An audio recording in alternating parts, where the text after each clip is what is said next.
Good evening, and thank you for joining us as we take a closer look at the achievements and contributions by African Americans. I'm Skylar Henry. And I'm Mallory Safaste. Tonight we celebrate those who have paved the way for the future, to those who laid the foundation for the present, and to all who continue to march forward while honoring the past. Now, there were freedom riders, and then there were freedom leaders. That's right. Martin Luther King Jr. is remembered for his iconic speeches. But there was one speech that King never got the opportunity to recite. Local historian Keith Snipes explains. This piece, Dr. King wrote in 1964 when he was in Oslo, Norway, accepting the Nobel Peace Prize. And he was notified by the folks from what is now known as the Berlin Jazz Festival. And he was asked to come and say a few words to open that festival.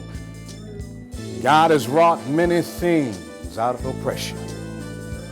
He has endowed his creatures with the capacity to create. And from this capacity has flowed the sweet songs of sorrow and joy. Jazz speaks for life, and the blues tell the story of life's difficulties. It is no wonder that much of the search for identity among American Negroes was championed by jazz musicians. Much of the power of our freedom movement in the United States has come from this music. It has strengthened us with its sweet rhythms. And now jazz is exported to the world. For in the particular struggle of the Negro in America, there is something akin to the universal struggle of modern man in music, especially this broad category called jazz. There is a stepping stone towards all of these.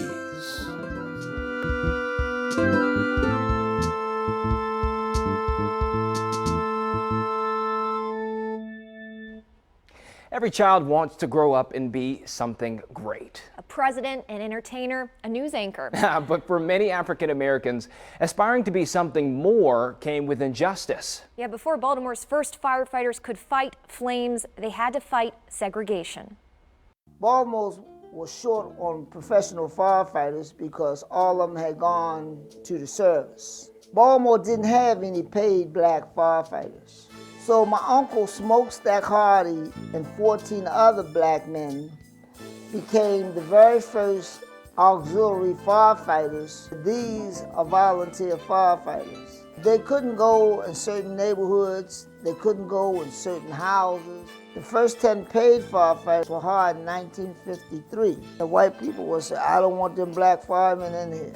It was tough for them. Not everybody welcomed them. Black firefighters, actually there was segregation in there that was really unbelievable. I witnessed this when I came in 1965. To have the treatment that was given in the fire department at that time was wrong, and it should have been corrected long before that time. As a child, I was really very proud of him, but I couldn't completely comprehend to what extent he was really changing lives and making a difference in the community. That was the driving force in writing this book, so there is a tremendous amount of history interwoven with my father's stories. A lot of the black firefighters were workers. They were hard, dedicated employees and hard workers, and they were friends. The system that was in there was didn't apply to our working relationship at all. And in my case, it didn't apply at all because these were guys that were friends of mine.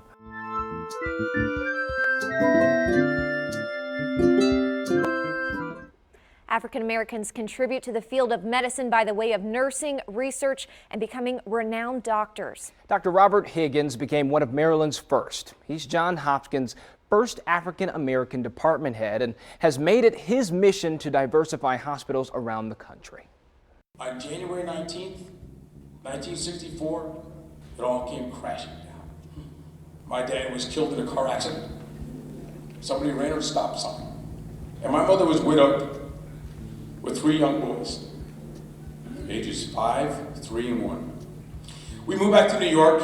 My grandparents, my extended family, helped raise 3 boys who, quite frankly, were hellraisers. But I got to a point where my mom said to me when I was at Dartmouth that if I didn't buckle down on my academics, that opportunity would be lost to me, because it was a great personal sacrifice by her to get us an opportunity to go to an Ivy League school, as it was for my brothers. So we all had to live with that expectation that we had to meet those expectations of those around us. And surgery was a great field, and transplantation really was a special, special gift. To be able to save lives and to improve lives was a real honor. When you take the heart out of the igloo cooler and remove it from the ice, it is a lifeless, inanimate muscle. But once it is implanted and perfused with life's blood, it starts beating spontaneously. Whoosh, whoosh, whoosh, whoosh, whoosh. I get goosebumps every time it happens. I feel fortunate and blessed to be the first African American director of any department at Johns Hopkins School of Medicine or in a hospital. I used to say that I'm not the most qualified black surgeon for this job. I'm the most qualified surgeon for this job. The fact that I happen to be, coincidentally, an African American makes it that much sweeter, but it doesn't diminish the accomplishment. Can you imagine in a country with a population of over 300 million that less than 1,000 African American men enter the field of medicine per year?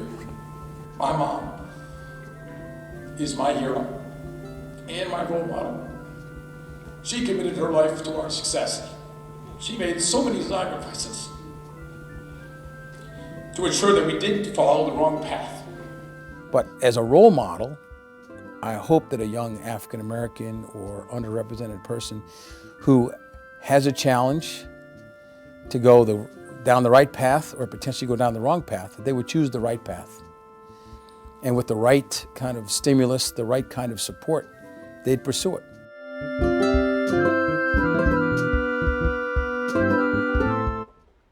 For more than 5 decades, African Americans have influenced airwaves with musical contributions to all genres and hosted a variety of radio shows over the years. When African Americans needed a voice and an outlet for expression, radio was there. Long before television opened its doors, radio was the first to paint the images of the struggle to its listeners through the airwaves. I can remember vividly listening to the radio and these personalities that I deemed bigger than life, you know, guys that had names like Kelson Chop Chop Fisher, or Sir Johnny O, Fat Daddy, Diamond Jim Sears, Hot Rod, Aunt Pauline Wells Lewis, Kitty Brody, Bishop Naomi Duran. One of the mainstays of the civil rights movement was people like Hal Jackson, the radio personalities who were out on the forefront, leading the charge and echoing the concerns about the struggle of civil rights. In Baltimore, we had the unrest. I was out, as well as others, trying to take advantage of whatever influence I would have in the community to try to help calm things down. Hey. I figured you want a little bit of that. I think that if there is one thing that needs to be done that will enhance the bridging of the generational gaps is more local ownership. We need more local ownership, and we need more African American ownership. I mean, right now, we only have a handful of African American owners in radio. Technology has made it very convenient to eliminate personality. Some tickets for an upcoming concert. You know, we don't have enough personality on radio no more. We just have people that just are jocks. That it makes good dollars and cents to advertise on black radio. When you look at the consumer market, you know, a strong base of consumerism is in the African American community. We spend money. We spend money. Black radio was a voice for the African American community when it did not have a voice. Remember now, you know, we're talking radio. We don't even think about TV.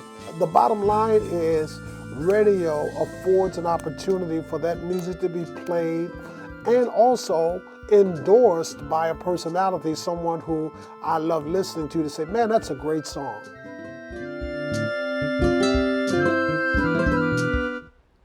Baltimore is known for its rich Catholic history. But in the early years, the church didn't allow African Americans to serve in leadership roles. While some struggled to find a place in the church, one woman founded the first African American Roman Catholic sisterhood. We are the Oblate Sisters of Providence. One of our patron saints is St. Francis of Rome, who founded the Oblates in Rome in the 15th century. So oblation means a complete giving of oneself. Mother Mary Lang, well, she was born Elizabeth Clarissa Lang in Cuba in the late 1700s. She literally came here to Baltimore in the early 1800s.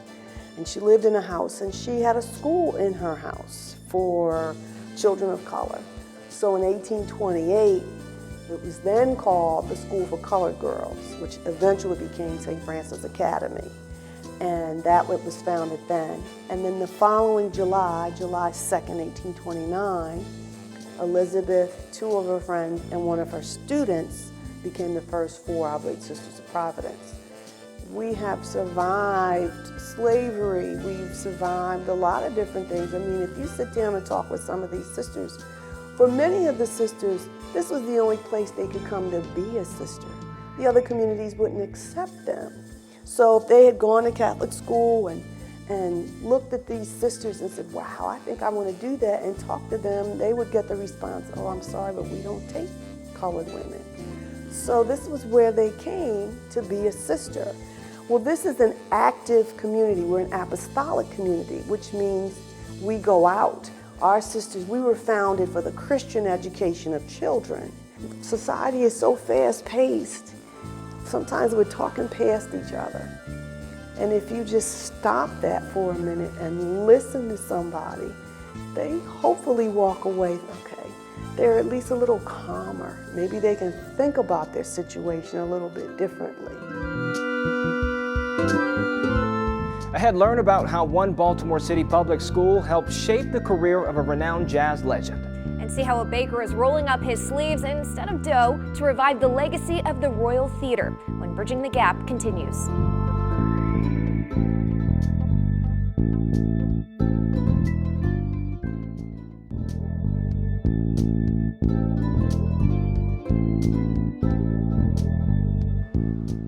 There are legends, and then there are jazz legends. Oh yeah, Baltimore's first introduction to jazz came during the 1800s and produced musical influences like Billie Holiday, Eubie Blake, and Heidi, Heidi, Heidi, Heidi, whole legend Cab Calloway. Yeah, the world came to know Calloway as a musical sensation, but to his daughter, he was just dad. Now here's a very entrancing phrase. He believed in pleasing the audience, but my father, had a really love affair with the audience.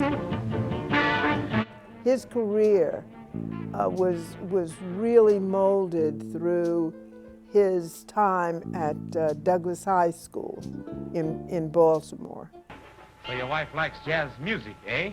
This kind of ragtime, kind of happy kind of thing came out of all of that. And my father was able to take that to another level. There was this story, which I do not believe is true. He was singing and he couldn't remember it, so he just did Heidi, Heidi, Heidi, ho. That is a story that's broadcast out, but I don't believe that. Telegram for Mr. Cab Calloway. When he was just getting started, Louis Armstrong helped him and put him in a situation in Chicago where he could be seen and recognized and finally actually get into the Cotton Club. I guess my most fondest memory was sort of when I was younger and seeing him as something, you know, sort of bigger than life. Hey folks, here's a story about Minnie the Moocher. He did something so critical to the cultural life of America that it's still there. African American museums have grown to become essential learning grounds to connect history from its past to the present. And for many growing up, you only learned about Black history in February or at home. Now there are museums throughout the nation that display untold stories and share hundreds of artifacts of a suppressed history.